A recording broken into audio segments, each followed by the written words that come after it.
जब कोई case file किया जाता है तो यह केस जो फाइल किया गया है ना, वह सीपीसी मतलब सिविल प्रोसीजर कोड के अंतर्गत किया गया है कि दो पार्टीज़ है, दोनों पार्टीज़ के बीच में कुछ ऐसा हुआ है जिसके कारण जो पार्टी है, पहला पार्टी है जिसे हम पिटिशनर कहते हैं, पिटिशनर ने केस फाइल किया है, अपने केस को कोर्ट में रखा है।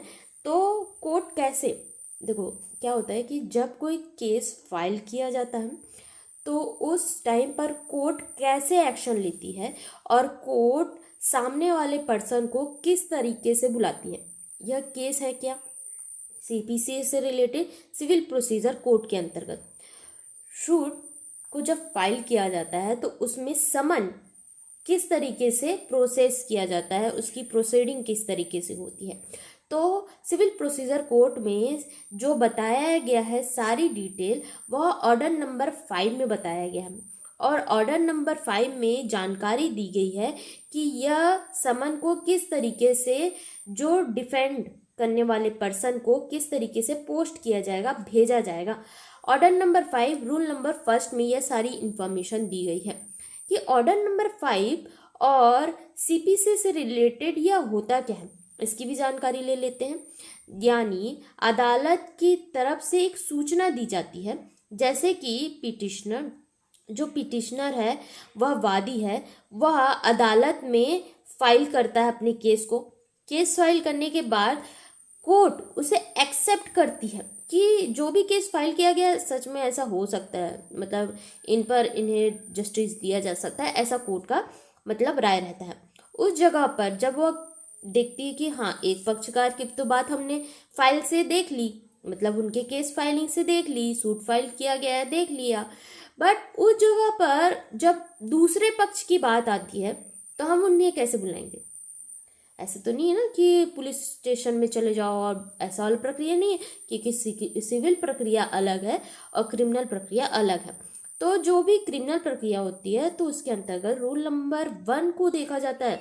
जब भी किसी भी तरीके से डिफेंडेंट को बुलाया जाता है या बुलाने के लिए कोई मतलब भेजा जाता है तो वह लेटर फॉर्म में होता है।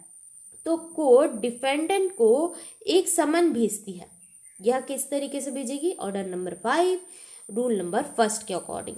समन जब ऑफिशियल डॉक्यूमेंट होता है, ऐसा नहीं कि आप इसे किसी भी तरीके से मान लोगे, नहीं, एक प्रॉपर तरीके से कानूनी प्रक्रिया के अकॉर्डिंग ऑफिशियल डॉक्यूमेंट होता है। पिटिशनर द्वारा केस फाइल किया गया है, ठीक है और केस फाइल किया गया कि आप आ जाओ, जल्दी जल्दी आ जाओ, आपके ऊपर केस फाइल किया गया है, हम आपकी बात भी सुनना चाहते हैं, और कोर्ट चाहता है कि दोनों के बीच में ये बात सॉर्ट आउट हो जाए। तो रूल नंबर 1 जो है उसमें क्या कहा गया।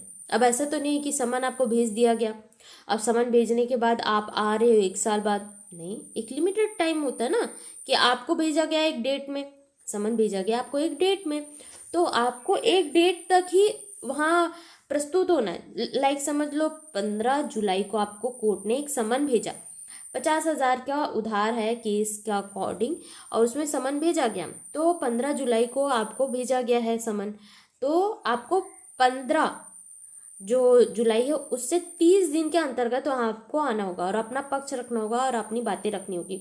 यहाँ डरना नहीं चाहिए, यहाँ बस अपने जो भी हक है उसके अकॉर्डिंग आपको वहाँ प्रस्तुत होना है कि अपनी बातें रखनी है। कोर्ट खुद चाहता है कि आप अपनी बातें रखो और आपको इंसाफ मिले। अगर आपके ऊपर झूठा हुआ है केस तो उस जगह पर कोर्ट आपकी हेल्प करती है।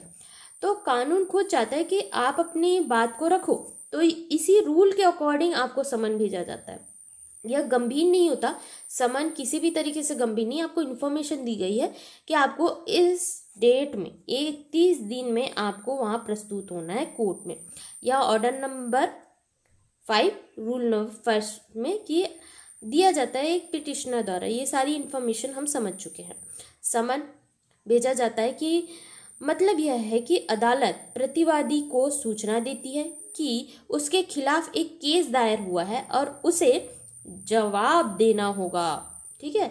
समन का उद्देश्य है कि उद्देश्य में यह प्रतिवादी को उचित समय पर सूचना मिले और अदालत जो भी पक्षकार है दोनों पक्षकार की बात सुने, ठीक है। 30 दिन के अंतर्गत यह सारी चीज़ें होगी, यही कहा गया है।